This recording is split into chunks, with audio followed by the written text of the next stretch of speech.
Alright, we should be live. We're back. We're working on Arabella, Abandoned Doll. Here she is, in case you need a reminder how she works.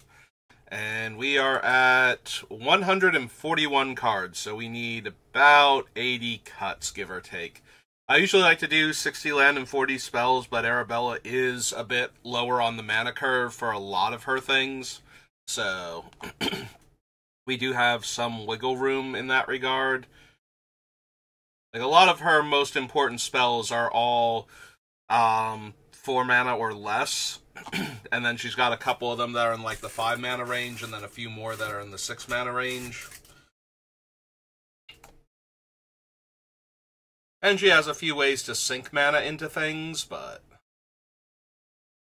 not her biggest concern, honestly. Just looking at the list as I'm going through it, seeing if there's anything that strikes me as, okay, do we still actually need this card? Like, I still don't know if we actually want Raid Bombardment, Hell Rider, or the other one, Cavalcade. Still, most of our creatures do trigger the Cavalcade and the Raid, like, most of them, I think it's most of them still trigger Cavalcade. I know most of them trigger Raid Bombardment. We do have a handful of 2-power creatures in the deck that make other 1/1s, so there's a bunch of them. So I think Raid Bombardment is the one that triggers by far the most, although I think Cavalcade might still be, by default, around 50% of our creatures, or 50% of our cards that make creatures will cause it to trigger. And if we take out the creatures that make small enough creatures, even if they themselves don't fall into that category, I think it's well over half the cards still on the list, because we don't make a ton of 2/2s as far as tokens go. So anything that's making tokens is probably making 1/1s at that point, and therefore still counting towards Cavalcade, even if the body itself does not, so.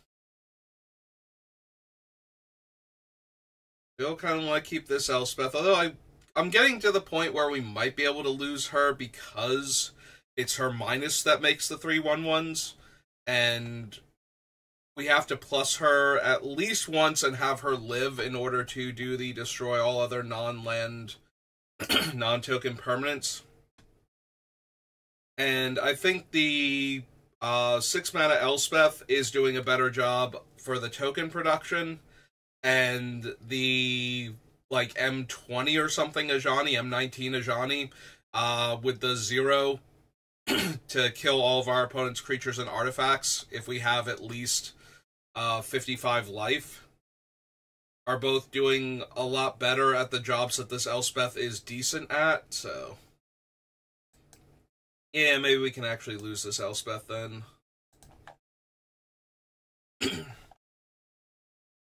Of Bladehold is still fine. Hellringer can stay for right now. Hellrider stays for right now.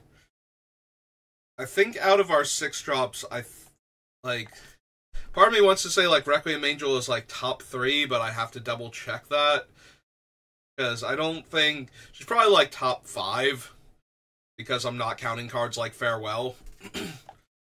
But as far as being on topic for the deck, a creature that causes all of our other tokens to die into 1/1 spirits before they get actually eliminated from the game is pretty potent. You know, like, normally you get cards that's like, okay, if your non-token creature dies, you get a token creature. And that's all well and good, but having something that causes all of my other tokens, because we make spirits with, like, 2 cards, I think, in the entire deck. It's the thing that resurrects all of our guys as spirits, and I think there's one other one that actually makes spirits that's still on the list. I know we cut Geist Honored Monk, but I think there's one other one. And so all of the other creature token makers and everything, all of them are dying into 1/1 flyers the first time, and then dying properly.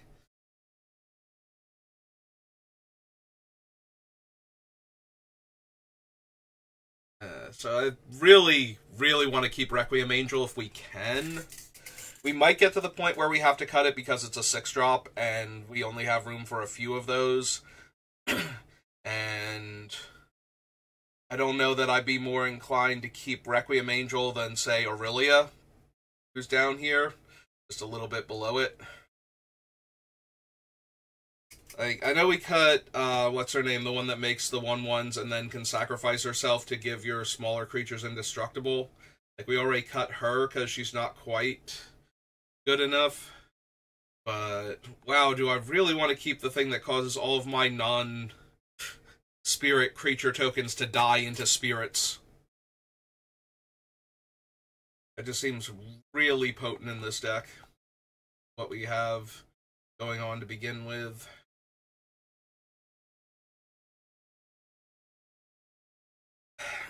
I'm wondering if we cut Visionary Augmenter because it's just a worse Beetleback Chief or Goblin Gang Leader. And there might be an argument for that. Like, how many 4-drop make 2 1/1 creatures do we actually need?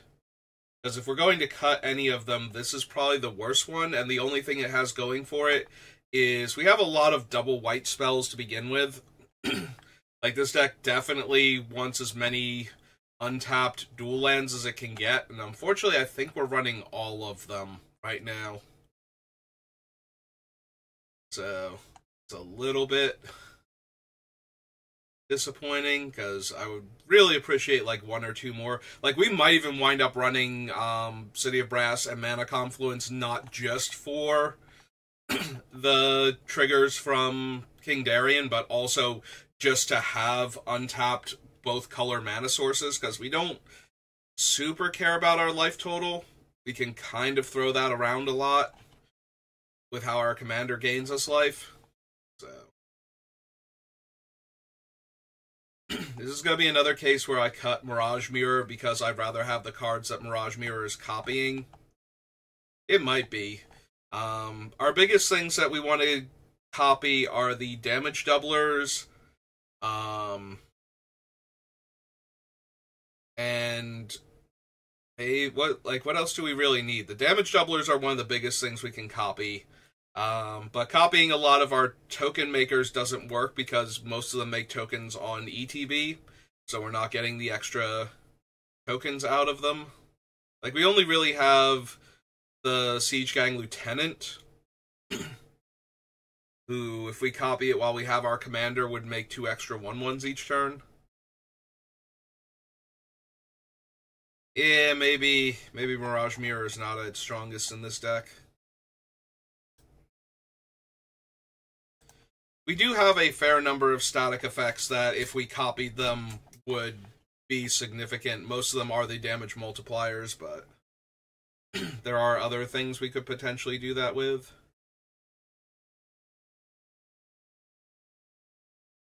Also, just becoming an extra copy of things like the Exaltation or the Shield, or not Shield, Sigil of Valor, or the Sublime Archangel can do a lot of extra damage. Copying any of the enchantments that trigger to deal extra damage can be good. But yeah, I think it's just kind of not good enough. Can afford to lose it. I still need to double check where we're at with our human count for Winota. I wonder if we cut Felidar Retreat. I did like the idea of landfall make a creature, and if it could be, like, if we could get a 3-mana landfall that makes a 1/1, maybe I would run that. Like, that would be a little bit harder to cut. But 4 mana make a 2/2 is still fine. But if I'm planning on cutting some of the lands to make room for other cheap spells, and I'm planning on running a lot of cheap spells, then once we get to 4 mana to cast this, we're probably going to be able to make, like, 2 more tokens, like, within a turn or 2 of casting it. Though, we'll make the next token, the first token, within, like, either that turn if we play it on like 5, or like in a turn or two on either turns 5 or 6. But after that, we're probably not making the second token until, like, we can't make it before turn 6 at all, really, or before the turn after this thing has come in. But I am worried that trying to get to 6 mana, we might not make it until like 2 or 3 turns after the earliest we could have made it. So instead of like 2 turns in, we're doing it like 3, 4, 5 turns afterwards is when we're getting our second token. Mostly because we're not ramping with land, and we're not running a high enough land count on top of that. If we were still running 40 land, I would probably keep this. But if I'm trying to only run like 38 or 36 lands, then I kind of want to get rid of it. And I think we're closer to that than we are to running the 40 lands, so we can lose Felidar Retreat. But yeah, if it was like 3 mana, or if it was something crazy, if it was like the Nantuko, like the 2 mana 1/1 that land falls to make a 1/1, if it's not attached to something, like, that would be the type of thing where I would absolutely run it, because even if we're only planning on getting to 6 mana by the end of that game, that means that we have a decent chance of making 4 tokens with this thing, and it being a 1/1, and that's if we don't copy one of our other things that makes other tokens, so. But it's green, so we can't run it, so I don't think we should run the significantly worse version of it then.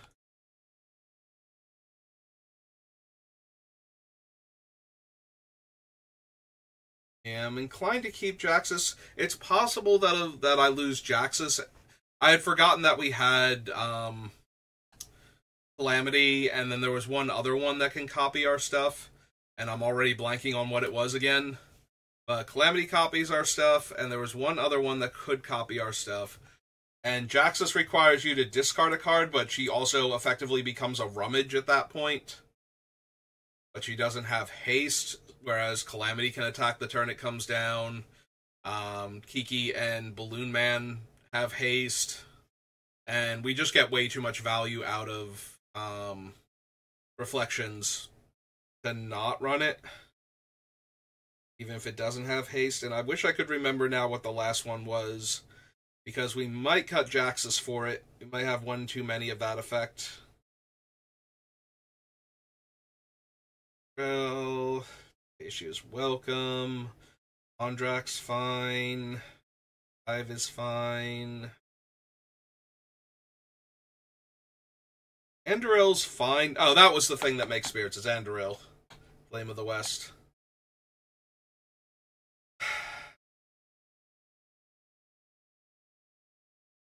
It's fine. It turns our commander into attacks makes 2 1/1s, very similar to things like Handwire and Krenko and Unimpakal.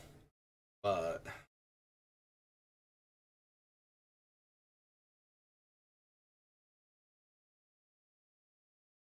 some of our other things are already that. So maybe we don't also need Andorel, which is 3 to cast and 2 to equip, so we're spending 5 mana. And are we actually getting, like, the first time we used it, we spent 5 mana, and we probably want to do that in, like, 1 turn if we can. Casting Andorel on, like, turn 3 after casting Arabella turn 2 is fine. But I don't think it does a whole lot better or worse, like, significantly, than casting any of the other 3-drop ones I mentioned, and then attacking with them on the next turn. And I don't think it's better than cards like Hero Bladehold either. I don't know, I can kind of see Andorel going. I think we still have enough humans for Horn of Gondor. To protect our commander. The One Ring's fine. Song, keeping Stroke if we can. Unimpakal, Ojer Talk. Do I wind up connecting the dots? I do like the card a lot in this deck. When I'm going to be attacking with a lot of little creatures, being able to discard my bad hand or non-existent hand in order to draw like upwards of a full grip of cards, sometimes more than that. In the turn that I cast this thing too, like that's not unrealistic, I don't think, to go like turn 5 or 6, cast this, swing out, and then wind up drawing like 4 or 5 cards because of it.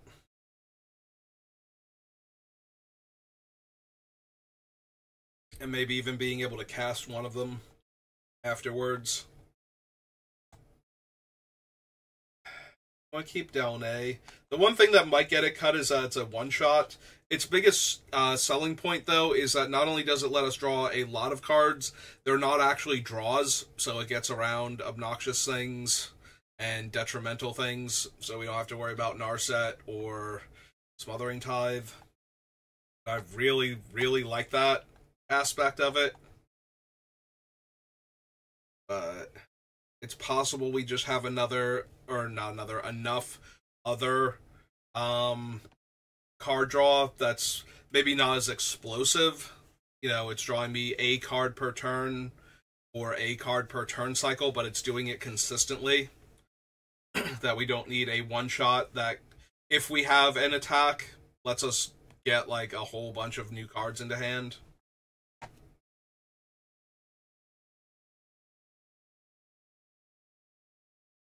So I don't necessarily want to have to sacrifice X creatures to draw it, to discard my hand and draw X cards. So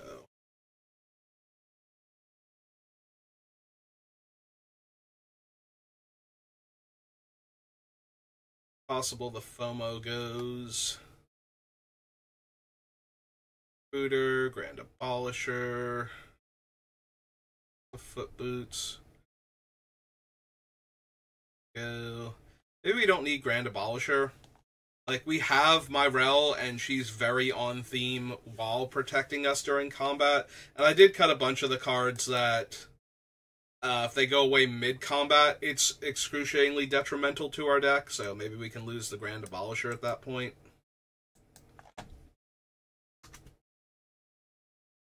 Just go with the Myrel.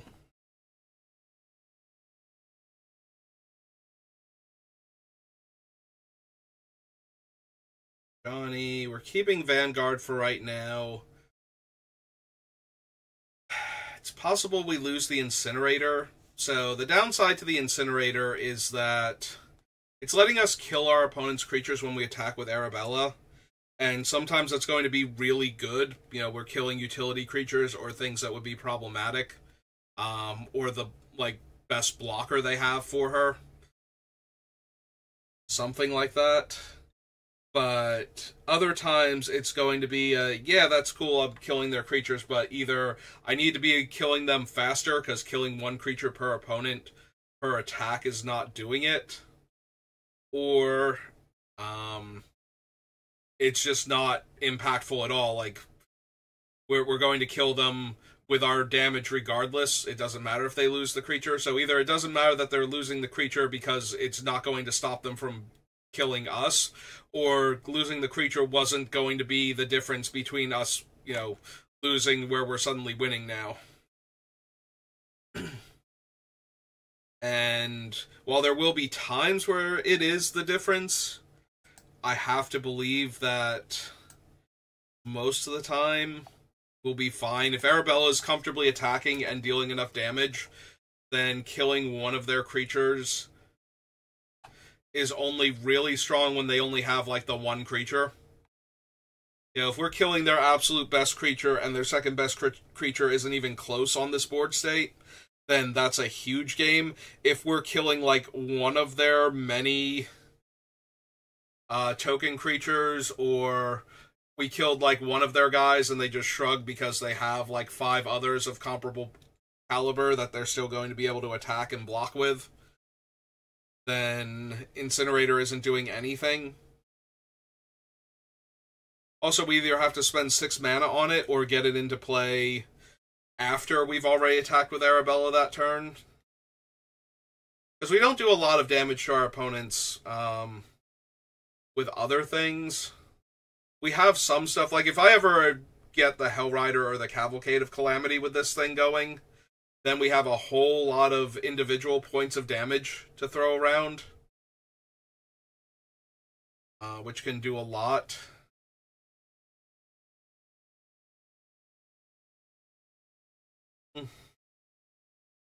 Yeah, I still think the Incinerator's only okay. I have to check the idle, see if we still have enough, like specifically 3-drop or less stuff, since it's not power-based, it's casting cost-based. It's possible we lose the Sanctum Prelate. It's fine in the deck, and being able to shut off cards like Farewell, or just higher casting cost stuff, because we have nothing but lower casting cost stuff. Like, shutting off 6s is a problem for our decks sometimes, but shutting off like 7 or 8, if they have big, bomby, splashy things that we know about that we don't want to deal with, like, it's perfect for that. And we really don't want to name lower numbers, because all of our stuff is too cheap. I guess we can cut the Sanctum Prelate. If this were a more competitive build for our commander, like, I think Arabella is about middle of the pack for what she's going to play like, as far as my decks go. I think if I were planning on using her against decks with a much higher power level, something like Sanctum Prelate would be a requirement. Like, if you're playing against more competitive decks, being able to shut off Farewell and Austere Command and some of the Black Wraths as well by naming 6, makes it a lot harder for players to wipe your board if they don't have one of the 4-drop ones. Naming 4 or 6 cancels out a lot of the Wraths that you normally run into in Commander, so with that in mind, Sanctum Prelate would probably be good if I was planning on playing against higher power level decks, but since I'm not, I think we're good to pass there. Do you want to keep the Talisman? Ajani is fine. Like, Ajani represents a lot of damage, and he's 2 bodies that both meet Arabella's requirements for 2 mana, so I'm A-okay with that. Still could cut Pride. Theoretically could cut Abdel, but I think he's fine. Abdel's also kind of scary with the token multipliers, the Anointed Procession variants, because he's not non-token, he's just non-land. So you could exile all of your other 1/1 tokens, and then he would make that many multiplied by whichever one you have, so 2 for most of them, 3 for Ojertok. So that's a pretty potent combo. Yeah, I think Abdel is fine in the deck, and I think you can do some cool stuff with him. And then there's also the actual token makers until he dies, and getting 1/1 tokens to replace them in the meantime. Because then as soon as he goes... And you usually don't see pacifism style removal in Commander. Like, the things that are most likely to hit this man are going to be... Oh, excuse me. Things like Darksteel Mutation. That would be incredibly problematic. So, like, Darksteel Mutation, maybe Can't Scream, or whatever the one blue one from the newer set is called. I think it's Can't Scream, and like Song of the Dryads, things like that, where it turns the creature into not the best. Actually, Nowhere or Unable to Scream isn't going to really stop him, because it doesn't shut off the effect. I was thinking of things that would make it difficult for us to get him off of the board by just attacking and blocking with him. And yeah, Nowhere or Unable to Scream doesn't do that. Darksteel Mutation does because it makes him indestructible, so he can't actually die at that point, and we don't sacrifice our things very well. So that's a little awkward. We can always destroy the enchantment later on. And it's not like if he somehow manages to leave the battlefield, we don't get our things back while his abilities are shut off, because that's not how that ability works. Like, the ability has already happened, and now it is waiting for its expiration to occur. So it does not care if he loses his abilities when and doesn't currently have them when he leaves the battlefield. The ability has already happened, and it's now waiting for its expiration time to occur. So Abdil still works that way. So it's more a question of, can we actually get him off of the table to get all of our stuff back? And I think we probably can. Like, also, he's really good Wrath Insurance. You know, if Siege Gang Commander and one of the other ones is hiding underneath him, and we have 2 replacement 1/1s in play for them, then killing all of our creatures leaves us with 2 bodies and then, like, the 5 other bodies that they make, and I think we're pretty good to go at that point. And it doesn't matter if he got exiled or not, he just has to leave the battlefield, so I think Abdil stays. I think we have to get much deeper into the process before we can cut Abdel here. The Karlach stays, but I can see cutting her. The biggest argument for cutting her is she does not have haste. Like, Aurelia has haste. What's the other one that has... There's, like, one other one that has to attack, I believe, on our list. And... Oh, that's the one. I see Rionia is the other copy effect. Maybe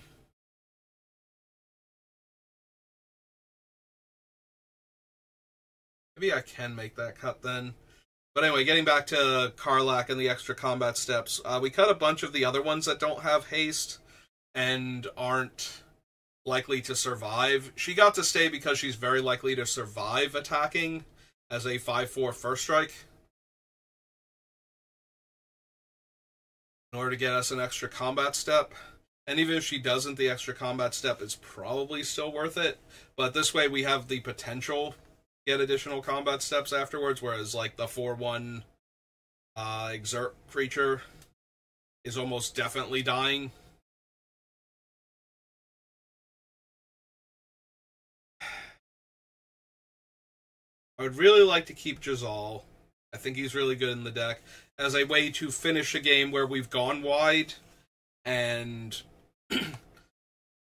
we don't have any reason to not attack with everything.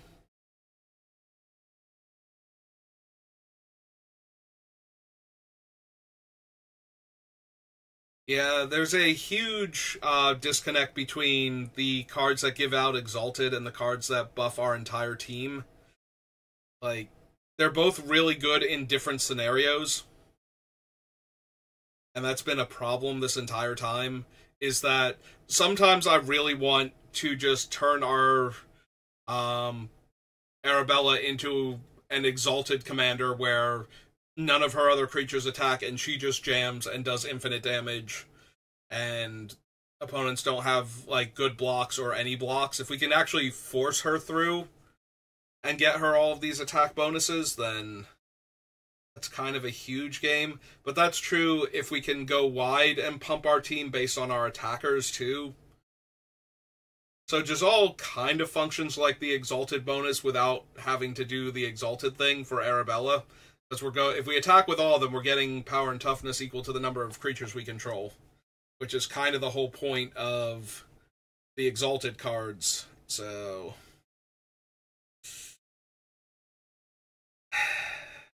still not 100% sure which is correct.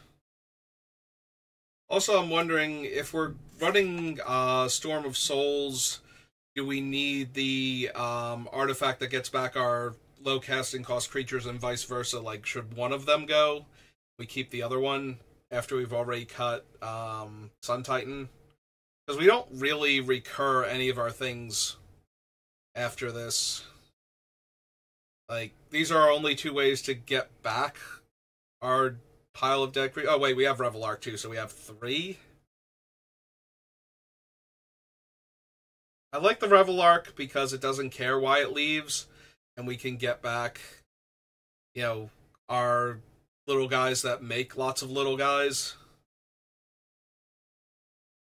Yeah, maybe we lose the artifact then off the list, the one that gets back our cheap creature, lets us cast our cheap creatures, Idol of Endurance. That's the one. Maybe lose that.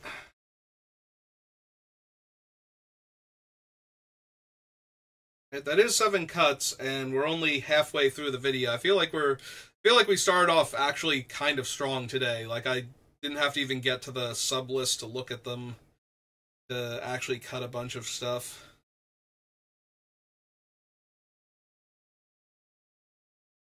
I am starting to think maybe we do cut Jaxus, although Renoya is a 5-drop, but if we can cast, like, if we cast Swords to Plowshares or Path to Exile, free combat just to clear out a blocker, potentially, then we get 2 copies of one of our things.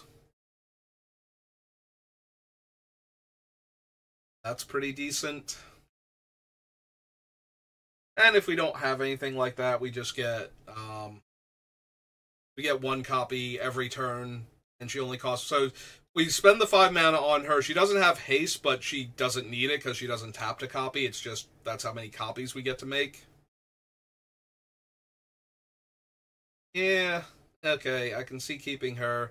I am thinking we finally cut Othari, though. I think Othari is really strong if it's not dealt with. Like, it's a must-kill.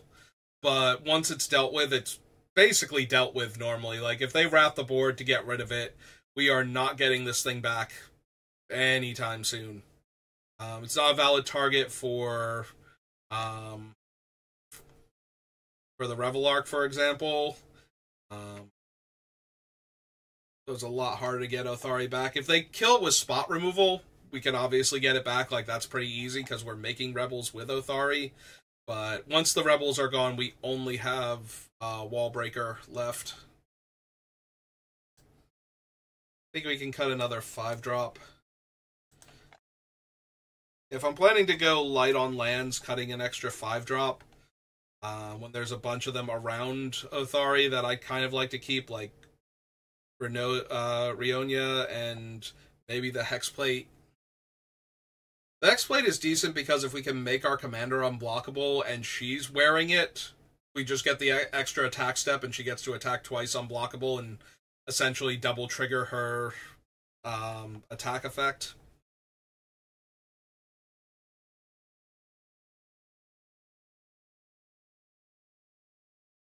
Which is basically what all of the extra combat steps boil down to, is I'm getting extra triggers of her thing.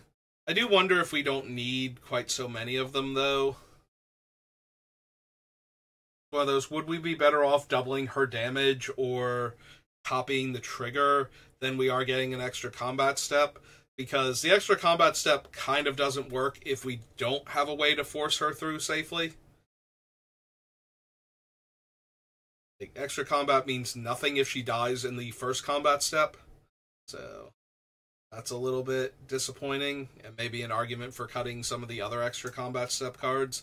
I'm still okay with running like 1 or 2 of them, though, just because they're that good when she can live. And there are going to be times where it doesn't matter if she lives, it matters that the entire army can attack twice.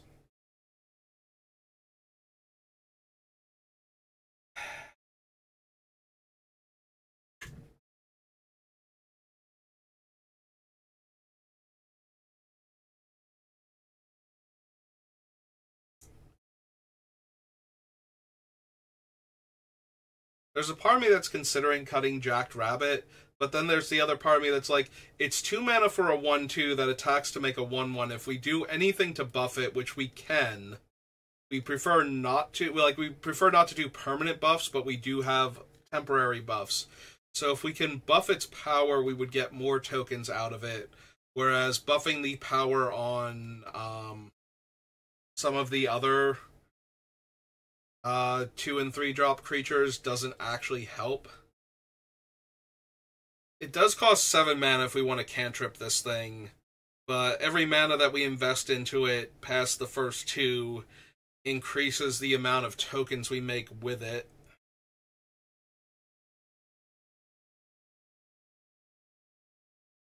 I wonder if we're going to run into any issues with the creatures that make tokens when they attack and the Exalted cards, where they're just going to be such non-bows that one or the other of them is just such a dead draw that I have to seriously consider cutting more of them so that way they don't interfere with each other as often. Like, I think it's good to have the Exalted things when nothing else can attack, but when things can attack, then they're basically dead cards. So maybe we don't want all 3 Exalted cards.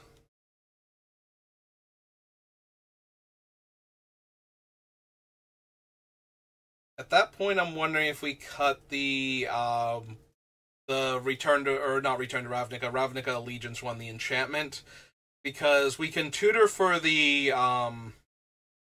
Sigil if we're in a good position to do so, because we have what's her name, Stoneforge Mystic and not Worldly Tutor, Enlightened Tutor. So we can tutor up the equipment when it's relevant. Although we do have 2 tutors for the enchantment also at that point.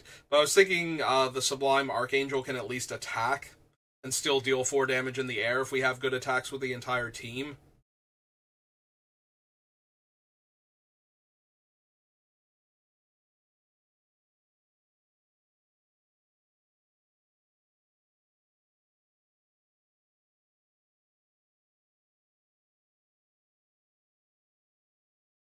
Maybe. Have to think about it a little bit more. Alright, do we want our discount Perforos? I like Perforos a lot more than Impact Tremors because he only costs 1 more mana, deals twice as much damage, and is indestructible. And we tack on the Fire Breathing ability on top of that in order to let our creatures deal extra damage on turns where I don't have anything else to spend the mana on and I'm attacking wide. So basically a Bad Jazal on top of being a much better Impact Tremors. For an extra mana. Like, I think that's enough. Do we want the Instigator, though, if we're not even bothering with regular Impact Tremors? I think the answer is no. I think we can lose the Instigator.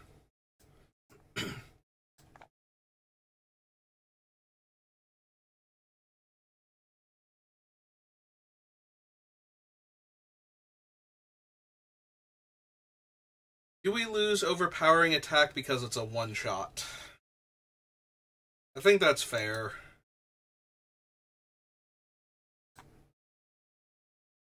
I think that's reasonable to cut.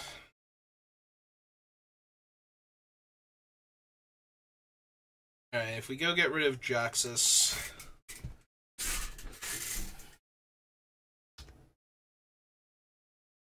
I think that's good. Cut Jaxus, that's 11 cuts, so let's pop back up here. Go down to 130. And do we have any other instances of Jaxus? Overpowering was down here also. Just get rid of all of them from the sub list too. I get no. Sorry. Token makers. Idol of Endurance make it anywhere else? Nope. Sanctum Prelate should not have. Incinerator might have been under removal. Yeah. Since that's what it functions as. Grand Abolisher shouldn't be on sublist. The Felidar Retreat, though, should be. Silly lifelink. Yeah, I was not prepared for the sheer number. I was like, wait, do I have anything else with Felidar in the name? And the answer was no. It was Felidar. It was lifelink. It was the F-E-L from the end of life into the beginning of link. In fact, it's the F-E-L-I. Alright, Elspeth is going to be under the token makers. Keeping champion. Keeping champion. Getting rid of Terrell. And keeping champion. That's all three. Elspeth's still on the list. Alright, and clear that off. Alright, and while we're down in Token Maker land, now that we've gone through the main body of the list and cut off a bunch of stuff, including a couple of Token Makers, are there any others that we probably don't need?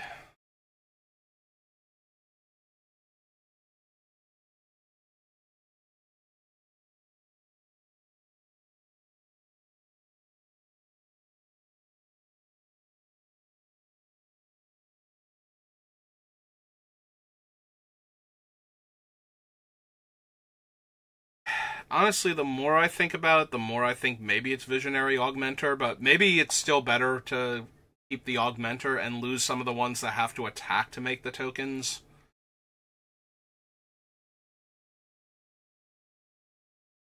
The best ones are the ones that they don't have to attack and the tokens aren't made tapped and attacking, but that's very...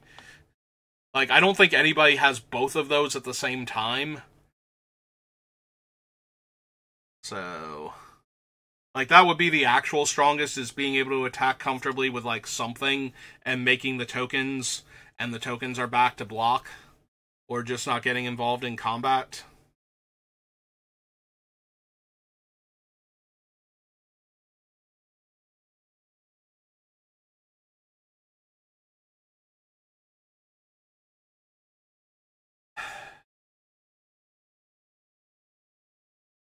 So I think Pia and Kieran are stronger than Visionary Augmenter. They can't be copied, though, by a lot of our stuff is the problem. Like, the ones that can't copy Legends, but we can use the ones that can copy Legends just to get 2 more 1/1 Thopters out of them.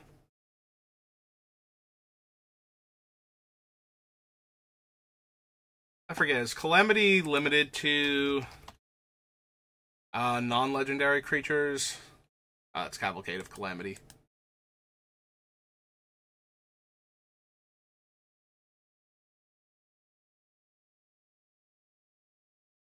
Let me double check that, make sure I didn't forget that. So, Calamity... Galloping Inferno. Non-legendary. Okay, so Calamity does have the non-legendary clause on it.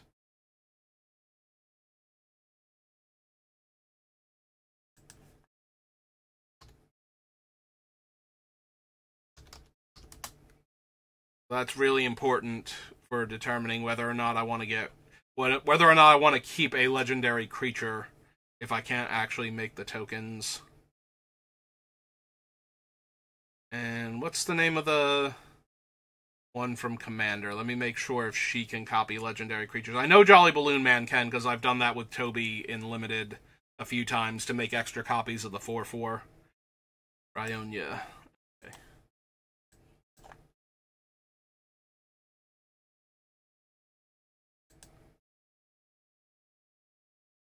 Okay, so she can make copies of our legendary creatures if I want her to.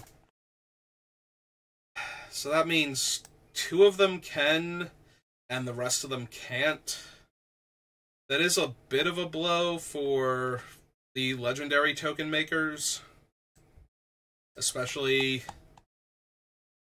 Chandra's parents.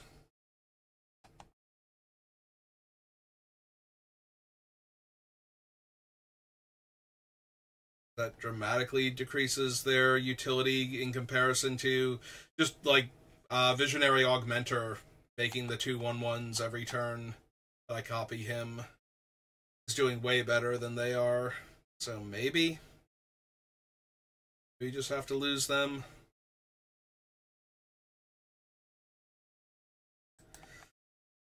Yeah, sorry, Mom and Dad. I think you're off the list.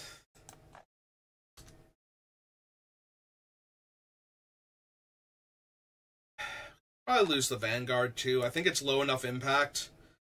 It makes the token, but the token is tapped and attacking. And we have our commander to be our 2-drop. So we don't necessarily need that one. It is nice knowing that we have a 2-drop, so we don't have to worry about getting down early token makers and things, because we can cast our commander on 2 and then play other things after her. Attack with her in the same turn, hopefully.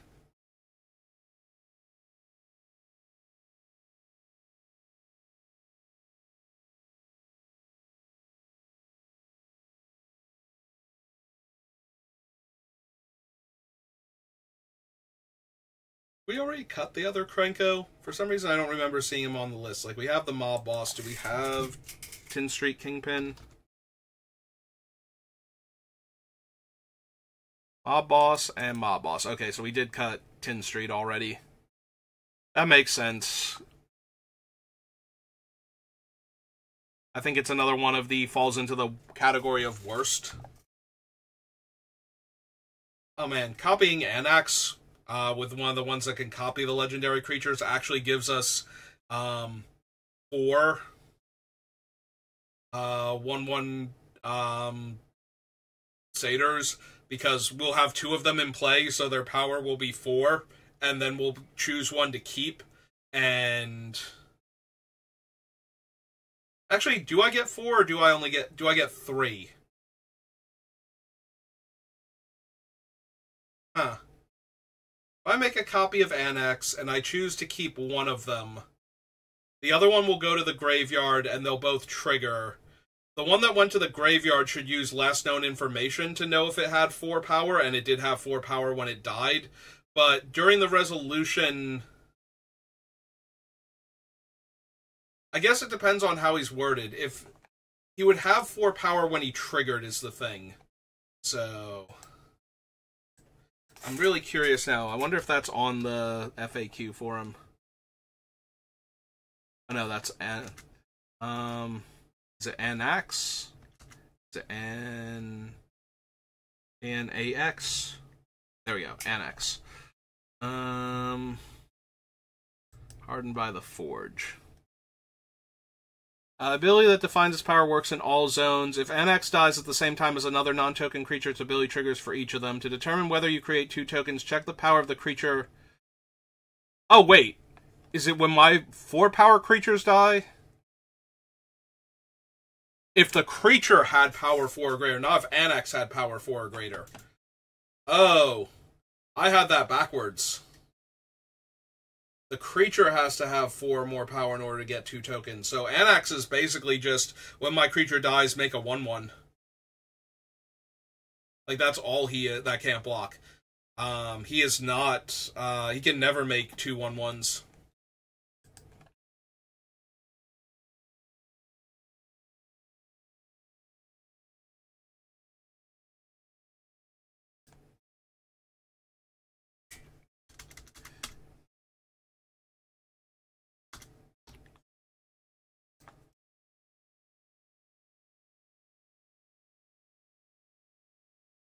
Wait, did I spell his name wrong then? Is that why I was...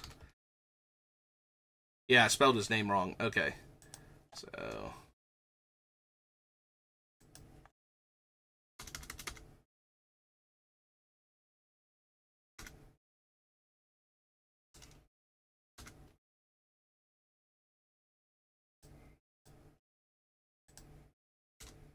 Okay, there we go. Fixed it. That does make him a lot worse, I think, because it's pretty easy for us to get him to 4 power and have our non-tokens die into 2 1/1s was helpful. Now that it's basically going to be almost always 1 token, it's a lot worse. I don't know if it's so much worse that we don't want him, because aside from him, that only leaves us with the Angel. As our creatures are dying, we get replacement creatures.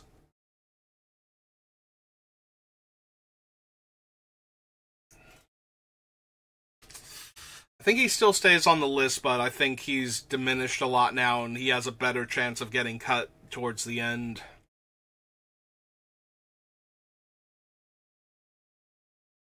I do want to keep Krenko.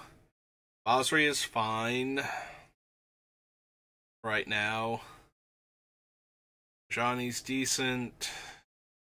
Slot Pride stays.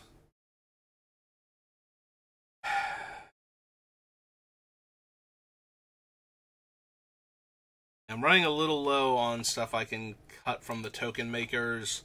Although I think I have to make like some more... I'm going to have to make some painful cuts from that list because we have so many on that part of the list. And we don't have room for everything. But I do think we cut P and Kieran and we cut the Skyguard. Oops. Sky Knight, sorry. Alright, so we cut those two off the list. That brings us down to 128. Alright, so we did pretty decently today. We cut, what, like 13, 14 cards off the list? And usually, when the list starts dragging a little bit, I manage to cut like 10 at a time, so cutting almost 15 feels pretty good. But yeah, I think we'll call it there for right now. I don't know if I'm going to be on drafting later. This is the weekend for Foundation's release, and I'm a little inclined to just save gems and whatnot for the next set coming out next week, but we'll see. We'll see how I feel later if I want to stream some more, but thank you for watching, and I will see you next time. Have a good rest of your day.